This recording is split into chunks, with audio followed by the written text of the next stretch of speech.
second day Jollibee agad. Ayan, papasok na ako sa Jollibee. Parang lang ano no, parang nag-ignorante.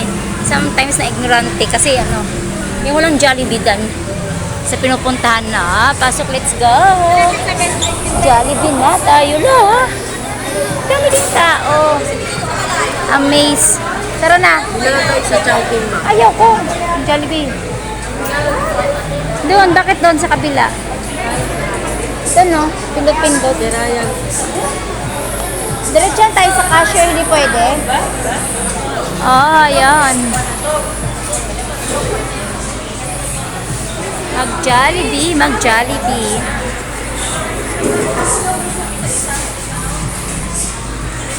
Ayan, for second day. Jollibee na. Lahat ng gustong inaasam nung wala ka dito sa Pinas, kakainin na natin para sulit ang vacation. So, magpindot-pindot tayo. Let's go, pindot. Init. Reserve natin yan kasi naglakad ka, Chona. Naglakad mo. Ang babaawa. Ang gusto ko ay chicken. Shout out kay Jong Jake. Ang paborito mo ay chicken. At shout out sa iba dyan na Ati Ann. Anong gusto mo, Te Ann? Ayaw mo ng hamburger. Gusto mo yan chicken. Tay Jaja. Shout out dyan. Ikain na lang namin kayo. Diba? Diba? Ang aking buddy-buddy. Ang aking tourist guide in Philippines sa aking anak. So, mag-order na tayo. Let's order. Ayan yung order namin. Gusto ko burger stick. Yan, burger stick. Ano? Burger stick? Ayan nga, may kasama yan. Na?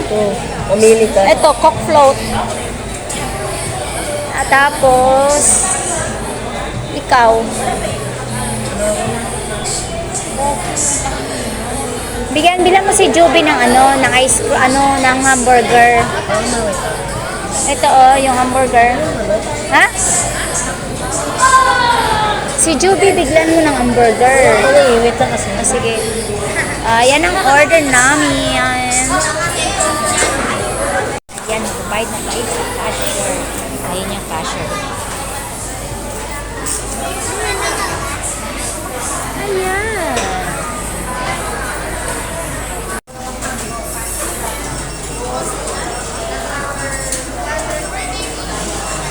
Jollibee, bida ang saya. Ayan ang aking order. Mamaya. Ayan ang aking burger stick, ang aking paborito.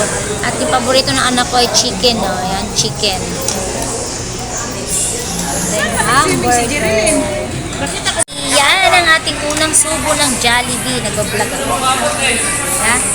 Kasama ko yung kumari ko dyan. Nauna na kumain na anak ko. Wala mo lang ka, ano, hindi siya gutom. No, masarap daw kasi mag-Jollibee. Tapos may kasama pang coke float. Anong coke float nila walang straw? Bakit hindi sila nagbibigay ng straw? Baka ikaw lang kumuha doon. Wala, kain na tayo. Unang kagat. Sarap. Dami ko kung ano. Iba ka ng kulay. Ganyan mo. Oo, iba-iba po yan. Hindi yung dati. Mas gusto ko yun. Yung amoy na yun. Parehas lang. Dinudukot ko lang kasi yan kung saan doon. Yung nakita ko. Nauna. Tapos pangalawa ko doon.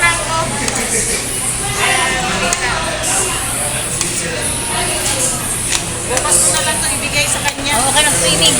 At siya lang ang bihan mo ha. Huwag mo ipaabot sa iba. Huwag mo ilbot sa iba. Papuntahin ko siya sa bahay. Sinabi ko na, iba ko ko pala. Tama ng coke float. Bayad si Nene. Pabigay ko na lang sa Gcash. Padala ko na lang siya. So, bye-bye na muna. Bye-bye.